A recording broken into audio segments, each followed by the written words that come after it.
Welcome back to another episode of the Breakdown Recap, where we sit here and discuss the matches and the games that have happened in the last day or two, or whichever time frame they're going from. Oh me, oh my, today we talk about these Sunday day games. Day game and night game. Oh boy. Knicks and the Pacers. I mean, there's not really much to say about that. But before we go into that, let me apologize to my people who follow the parlays.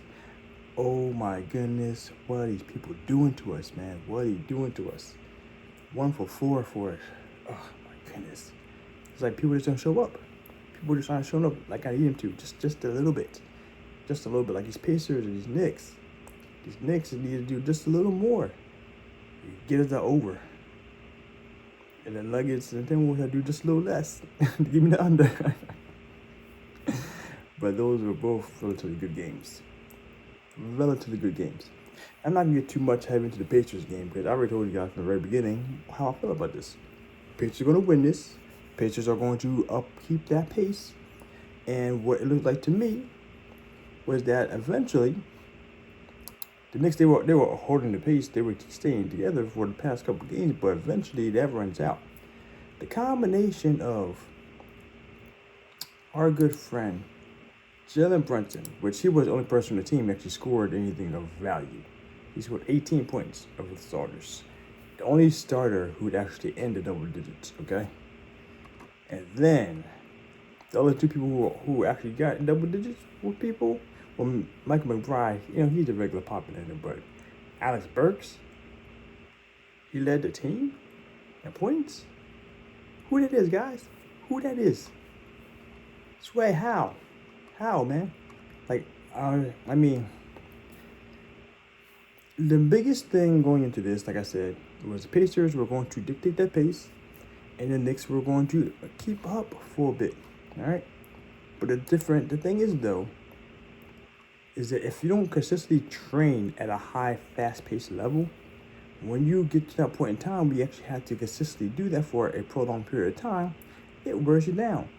And that combined with the way that Tom Thibodeau, New York Knicks head coach, how he runs these guys into the ground for days on end with no rest in playoff time, because Josh Hart had his first time he actually sat out in the playoffs.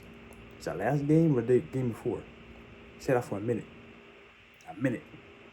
Guys, that's back in there. Yeah, the damn penalty games here. So like I said, typically they're overrunning those guys. So our boy DiVincenzo, like I said to you before, he was seeing higher output because of the fact that there was no defense for the Pacers. But that's not sustainable. He's not known for doing that. His normal points is like, his PRA, was it 23.5? His PRA. That's points, his PRA. Alright. Was typically that. So for him to have gotten 27, 29 points 2 games back to back, they weren't flukes, but it wasn't sustainable. So last game he got 7 points. Shot 3 for 13. Tired. Jalen Brunson, 18 points, 6 for 17. Tired.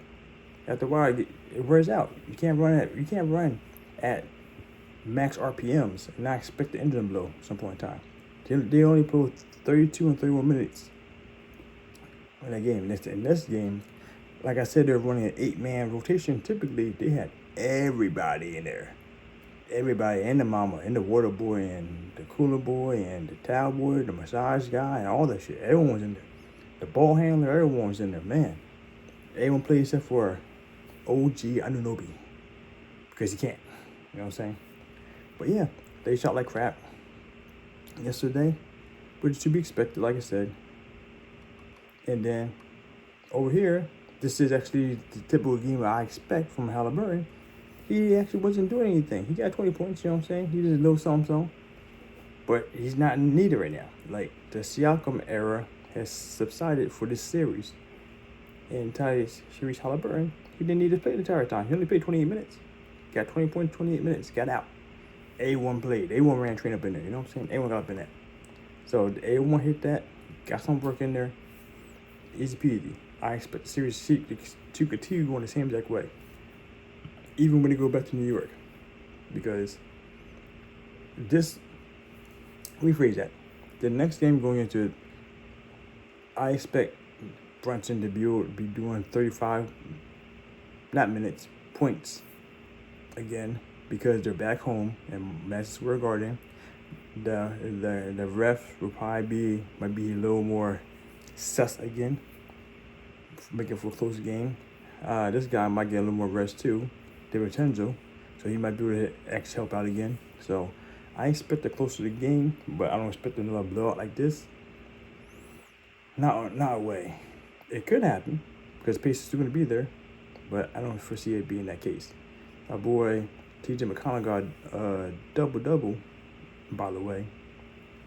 Just throwing out there for, future reference. But yeah, though, the defensive guy on the team. That's not too much more to say about that. I expect the series to continue going the Pacers' way. Now the Pacers are back in the building. And we'll see what happens. We'll see what happens going forward. And on to the other game, the heartbreaker. The heartbreaker. Because, boy, I was expecting these boys to do the thing. To step up, do the thing. See, like I said, this is actually just like the reverse of the Magic Cavaliers series. Magic was home team won, home team won, home team won, home team won, home team won, home team won, home team won. All right? Right now, and Timberwolves Nuggets series is away team wins, away team wins, away team wins, away team wins. Is that trend going to continue? But if that's the case, Timberwolves are going to be winning the next match at the Nuggets home. But see, that's actually the thing. Like right now, I'm actually at a point in time where I'm actually considering cashing out my future bet, because the Timberwolves might not make it now. Like I said yesterday, I felt whoever won that game yesterday is probably going to take the series. And it seems to me like the Nuggets might have figured out how to deal with the Timberwolves. And if that's the case, this shit's over. I'm sorry for the Timberwolves, because they actually look very promising from the very beginning. But let me explain to you why I feel this might be over. Sad to say. Wait, don't tell me he never got not a single rebound or assist? Ain't no way. But like I said, let me get into the reasons why I feel this series might be over. So, first thing first, let me just throw into it. Yesterday, Jokic did Jokic shit. Got 35 points. No assists, no double-double, no triple-double, you know what I'm saying? Surprise. That's actually not surprising, but it's too surprising, Because the defense is still there, but it's not as much as it was. Aaron Gordon was on fire. 11 for 12 shots. Missed one shot. 2 for 2 with 3-pointers, you know what I'm saying? Free throws, 100%. 3 for 3. He's the only one that was hitting, because Jamal Murray, he wasn't there. He was 8 for 17, got 19 points. No biggie, you know what I'm saying? He was just a presence. He was just a bother in the court, you know what I'm saying? And because he was the bother, they were able to dish out to Aaron Gordon a lot better. I said, but like I said, that's not the thing. That's not the thing. That wasn't the thing that killed him. So going to that, Anthony Edwards got 44 points. And then after that, the next person after that was 15 points of Mike Conley. Cat Towns, he was there, but he didn't show up. He missed 5. He had 5 for 18 for points. And that wasn't a good look for the team, you know what I'm saying? That's not what we needed. Even the boy, Nas Reed, he only got 11 points, which these are the guys that we need to be holding down Jokic, you know what I'm saying? Or playing against Jokic. Yeah, so that's a little problem. And that's the thing. Like I said, going into this, the biggest thing going into this situation is that the Nuggets are playing more of the regular style ball now. And now the Wolves have issues. Now. So let me break down these numbers, right? So as you go through numbers, it's not really that far. It's a 115 to 107, okay? Nuggets shot better, 45 for 39 shots. 45 Nuggets, 39 shots made. Shot 57%, okay? 3-pointers, 13 compared to 11. So it was only a 6-point difference. That wasn't the big game changer. Like I said, though, the field goals, the 2-pointers, that made it over there. It's free throws. Who did better?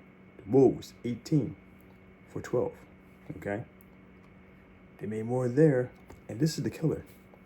The rebounding was done more by the Timberwolves. Timberwolves out-rebounded them 12-5 for offensively, 30-26 defensively. So they actually have more shots and more attempts to actually get buckets in, and they just were not making things happen. Steals and assists, they're about even. The blocks, heavily on Nuggets side. Irrelevant, though. Turnovers, 12 Nuggets, 11 Minnesota. But Nuggets only got 11 points off the turnovers, whereas the Minnesota Wolves had 20 points off that. See, everything is looking like the more defensive team is actually doing more defensive things per se, and actually having a blast off of that, but not making them think better. Points to the paint, 52-48. That's not too big of a deal.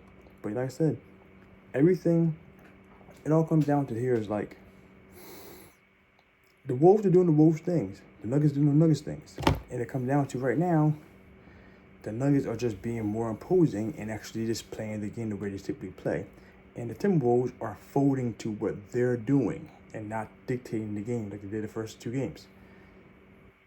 So going into this 5th game, if the Nuggets cannot return to game 2, would be phenomenal to win that, how they're playing then. But game 1 still, if they can't go back to either one of those and impose their will upon the Nuggets, this series is over. It might go 4-2. It might go 4-2. But it's sad to say, because I was really heavily reliant in believing that the Timberwolves were going to do it. But now, I'm like 60-40 Nuggets right now. 60-40 Nuggets. I said, who won yesterday has the momentum.